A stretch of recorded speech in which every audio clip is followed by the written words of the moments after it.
So anyone who follows this channel knows that I'm a fan of Khanna. He is my favorite sitting member of the House of Representatives. And he did an interview with Business Insider, what was that, on the 11th? That's when this interview was published. And there are a couple of things that were asked and that were said by him that I want to go through. I'm not going to go through the whole thing, but I really do like this interview because it's so nice to see people just sit a politician down and ask them questions, and you can draw whatever conclusions you want from it. So let's start. Now this is about the Capitol storming from the Wednesday before this past one, on the 6th. What were you doing when the doors of the Capitol were busted in? I was in the Cannon office building. We were evacuating Cannon because there was a lead pipe bomb threat. I was actually headed towards the Capitol, and then I got a frantic text saying, head back, the Capitol's being overrun. We went back to the Cannon building, and there were conflicting reports. We got one report saying bomb threat cleared, and another report saying it was not cleared.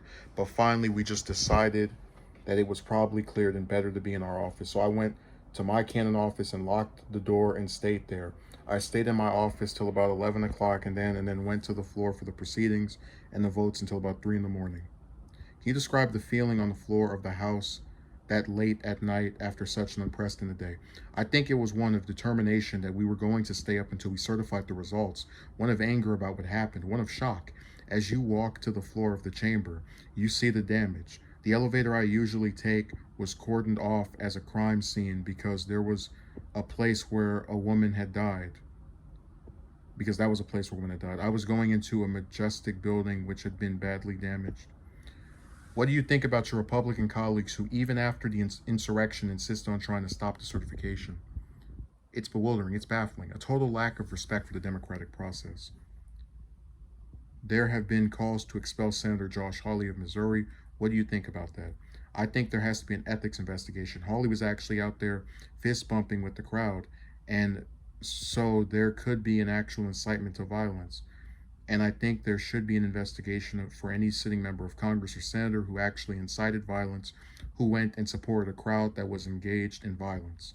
Do you consider Hawley's behavior an incitement to violence? On its face, it looks like it from the pictures I've seen of his activity next to the protesters, but that's where I think there should be a formal ethics investigation into his role in inciting violence.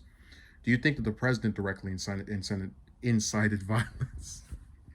I think it was a case of incitement. Again, I think there has to be an investigation into what laws may have been broken. Do you support impeaching the president again? I do. I think we need to do it right away. Why is that? Here we go. Well, first, you have a president of the United States who incited violence and supported the people who were engaged in storming the Capitol, literally supported them on Twitter, and then refused to do his duty, which is to safeguard American democracy. He refused to call the National Guard. I don't see how you do those things. Yeah, they got this wrong here. It's supposed to say, I don't see how you can do those things. They have an extra U and still be president of the United States. He should have been out the day after. So I am not just for impeachment. I'm for impeaching him now. What do you think the chances are of more unrest? I'm fearful of. I think a lot depends on what the Republican leadership does. If Pence is president, I think there's less of a chance of riots and violence. And hopefully this time you aren't going to have Republican lawmakers invoking conspiracy theories and inciting violence. So I said before that I'm not someone who, I thought the first impeachment was a waste of time and stupid. Here's the thing, okay? I think the second one has a lot more credibility than the first one, but I think the second one's hurt by the fact it's happening to a lame duck president. And a lot of the Republicans that are going to vote for it are these people who, if they were still running for re-election, or if this was prior to Trump losing the presidential election, would be out bending over backwards to defend him. So if it's successful, I think it's less so going to be that a statement on the fact that what he did was completely unacceptable, and more so just a bunch of ambitious Republicans trying to get him out of the way so they can expand their own careers, and a bunch of Democrats who are trying to do something.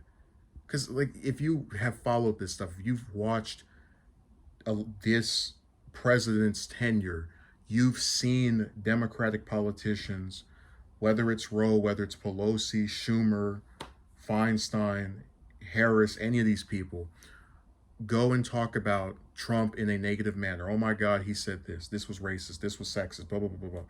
So when they start, when you've seen these people condemn pretty much everything he says, weekly, or in some cases daily, it's hard to take these types of things seriously anymore, um, because so much stuff is just being condemned over and over.